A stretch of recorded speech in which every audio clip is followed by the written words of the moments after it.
umurnya. Berapa tahun sih umurnya? Alkitab mencatat, kita akan baca lagi di dalam Mazmur 90 ayat 10.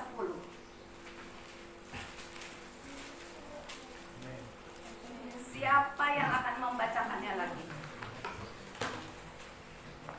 Mazmur 90 ayat 10. Masa hidup kami 70 tahun, dan jika kami kuat 80 tahun. Dan kebanggaannya adalah kesukaran dan penderitaan, sebab berlalunya buru-buru dan kami melayang. Baca ayat-ayat tadi berbicara tentang waktu. Berbicara tentang waktu. Alkitab mencatat manusia yang lahir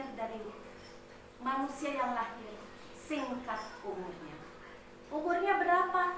Masa hidup kami berapa? 70 tahun. 70 tahun. Kalau kuat berapa? 80 tahun. Ibu ini udah 64. Berarti ke 70 berapa tahun? 6 tahun lagi. Alkitab mencatat 6 tahun lagi. Kalau memang belum masa pengangkatan. Tapi kalau misalnya tahun depan atau minggu depan masa pengangkatan, kurang dari 70 tahun. Ya. Dan hari-hari ini kalau kita lihat yang namanya pengangkatan, yang namanya umur, ini tidak bisa diprediksi. Masih muda, masih lama kok umurnya. Hari-hari ini kalian bisa lihat yang namanya masa-masa kekelaman, yang namanya masa-masa COVID. Banyak orang-orang muda yang dipanggil pulang. Dan Alkitab mencatat ini 70. Tapi hari-hari ini begitu banyak yang dipanggil pulang. Coba ibu mau tanya, yang kira-kiranya ada nggak yang umurnya 17 tahun? Coba angkat tangannya. 17 tahun. 17 tahun, 1, 2, 3, 4. Ya, puji Tuhan. Yang lebih dari 17 tahun. yang lebih 17 tahun. Ya, puji Tuhan. Kamu umurnya berapa? 20. Ke 70 tahun. Ke 70 tahun berarti berapa tahun lagi? 50 tahun. Berarti kamu sudah melalui 1/4 hidup kamu menurut Alkitab. Alkitab mencatatkan 70 ya. Berarti kalau udah 20 tahun berarti 1/4 ya. Jadi hidup kamu kira-kira 3/4. Menurut Alkitab mencatat. Ya, menurut Alkitab ini. Ya. Tapi hari-hari ini tidak menjadi patokan. Ini tidak menjadi patokan. Orang-orang muda banyak yang dipanggil pulang. Kita tidak bisa yang namanya menghentikan jam kehidupan. Kalau Tuhan bilang pulang, kita tidak bisa. Enggak, Tuhan, saya masih betah di dunia. Karena Dia yang punya kuasa. Kau sudah selesai, ya selesai. Dan Alkitab mencatat, ajarlah kami menghitung hari-hari kami sedemikian sehingga kami beroleh hati yang bijaksana. Satu-satunya kesempatan yang kita miliki adalah hari ini. Hari-hari yang kita lalui. Ajarlah kami menghitung hari-hari ini. Buat kami bijak.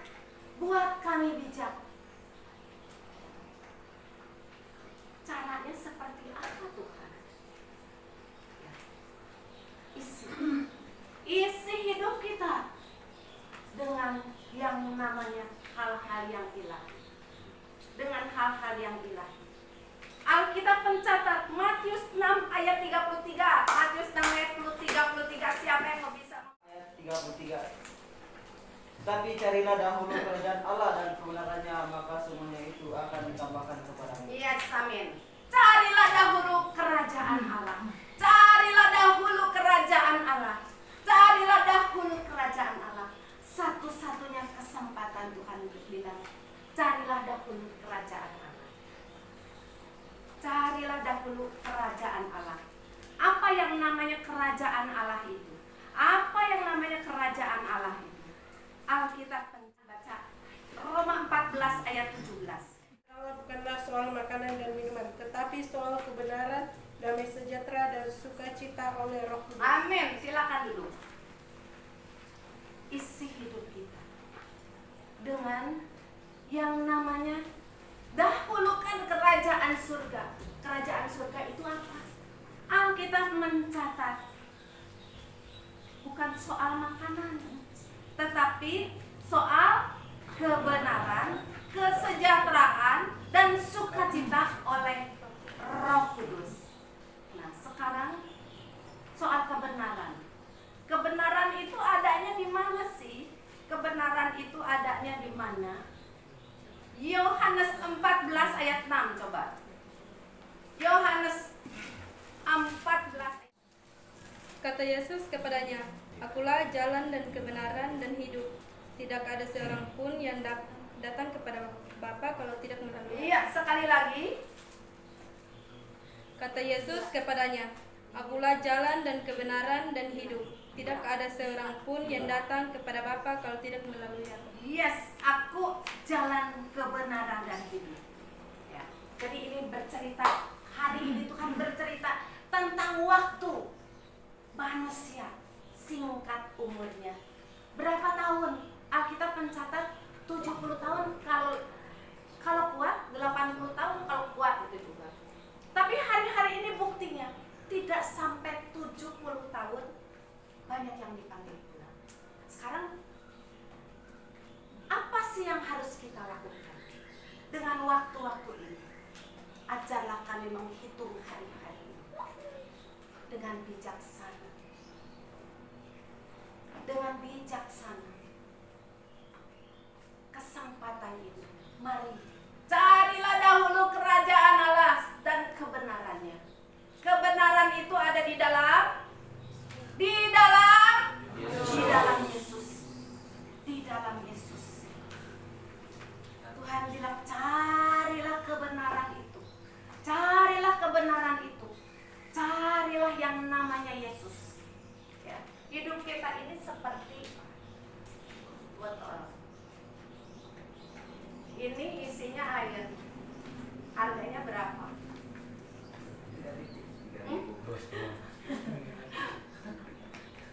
Pak Andre paling mahal ini. 3.000. Kalau kecil gini biasanya berapa? Palingan 1.000 ya. Isinya air. Tapi kalau jus harganya beda nggak? Beda. Harganya beda. Kalau parfum misalnya Chanel gitu ya, yang bermerek, ini bisa juta. Kemasan bisa sama. Kemasan bisa sama tapi isinya beda. Berapa harga hidup kita ini di hadapan Tuhan? Berapa nilainya hidup kita ini di hadapan Tuhan? Diisi dengan apa? Diisi dengan apa? Tuhan berbicara. Orang yang seperti pohon. Orang seperti Mazmur 1 ayat 1. Orang yang kesukaannya Taurat Tuhan, yang merenungkan siang dan malam. Ia seperti pohon yang ditanam di tepi aliran air, yang menghasilkan buahnya pada musimnya. Orang yang kesukaannya, favoritnya, kesenangannya, pilihan. Kalau ibu umpamakan ada beberapa makanan, ya. Nah, misalnya ada orang pilihannya, saya senangnya CFC misalnya. Nanti kamu makan CFC ya. Misalnya ada yang senang ayam gitu ya.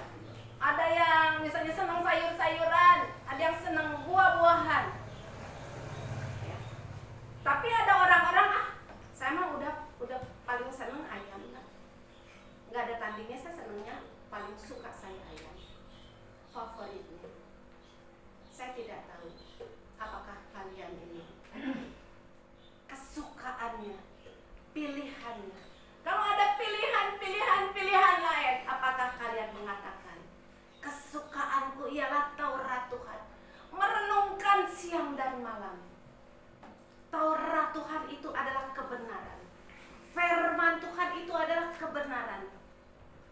Ia akan seperti pohon ditanam di tepi aliran air yang menghasilkan buahnya pada musimnya. Buahnya apa sih? Buahnya apa sih? Galatia 5 ayat 22. Coba silakan baca.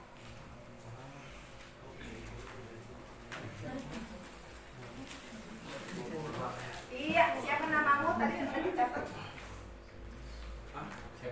Siapa namamu, Nak? Mikian. Oh, Galatia 5 ayat 22. Tetapi buah roh ialah kasih, sukacita, damai sejahtera, kesabaran, kemurahan, kebaikan, kesetiaan, kelemah lembutan, penguasaan diri. Tidak ada hukum yang menentang hal-hal itu. iya, sekali lagi. Tetapi buah roh ialah kasih, sukacita, damai sejahtera, kesabaran, kemurahan, kebaikan, kesetiaan, kelemah lembutan, penguasaan diri. Tidak ada hukum yang menentang hal-hal itu. Yes, puji Tuhan. Buah roh. Kasih, sukacita, damai sejahtera, kesabaran, kemurahan, kebaikan, kesetiaan, kelemah lembutan, paling akhir penguasaan diri. Paling akhir penguasaan diri. Haleluya. Nah, ini paling gampang dibacanya, tapi untuk dipraktekannya ya, haleluya. Haleluya gitu ya. Aduh, luar biasa. Botol kita apakah diisi dengan yang namanya buah-buah roh? Hidup kita ini apakah isinya kasih, sukacita, damai sejahtera, kesabaran, kemurahan, kebaikan, kesetiaan, kelemah lembutan, penguasaan diri? Atau kebalikannya, sebelum ayat 22 di atasnya dikatakan perseteruan, perselisihan, iri hati, amarah, kepentingan diri sendiri, percideraan, roh pemecah. Itu buah daging kita, bukan buah roh, bukan hasil dari firman Tuhan. Kita koreksi.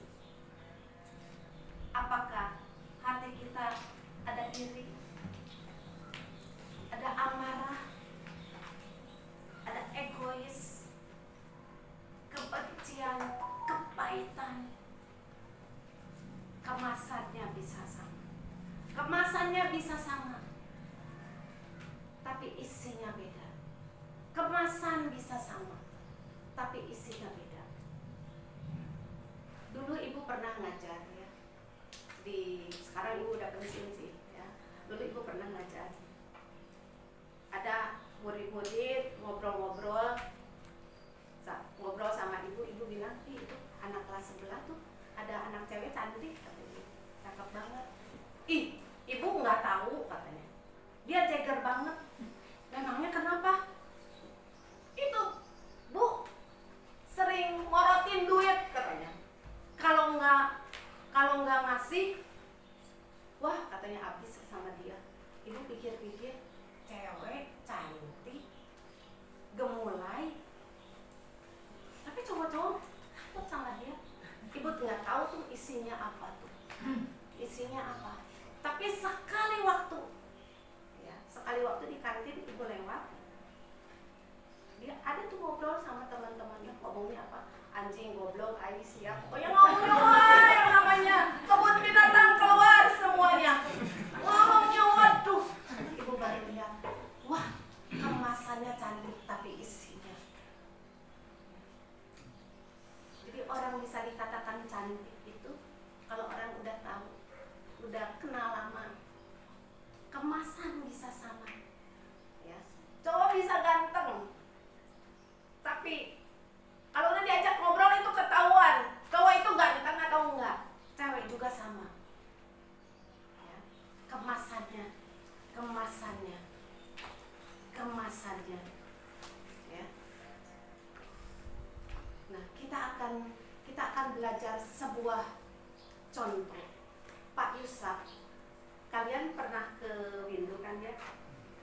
Pernah ke Windu. Nah, Bapak rohani kami itu Pak Yusak. Dulu Pak Yusak kalau khotbah dia sering mengungkapkan kalimat ikut Tuhan tidak gandeng-gandengan, masuk surga tidak gandeng-gandengan. Pak Yusak sering mengatakan begitu. Dan ada kalimat yang sampai sekarang kami ingat, gelinding wae. Ikut Tuhan itu gelinding wae, menggelinding wae. Jadi gelinding ini bergulir ya. Kalau misalnya ada batu kan, kamu ngerti kan gelinding ya. Tapi orang-orang kadang-kadang salah nangkep tuh. Ya. Jadi artinya dari Pak Yusak ini ngegelinding wae ini bergerak ke arah yang tepat, nggak ngawur, bergerak di dalam ketepatan. Nah, kita akan belajar Matius 9 ayat 20. Matius 9 ayat 20. Kita akan sama-sama bangkit berdiri.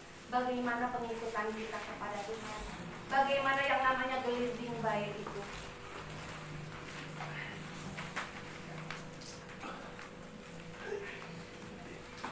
Matius 9 ayat 20, 21 dan 22. Saya akan membacakan ayat 20.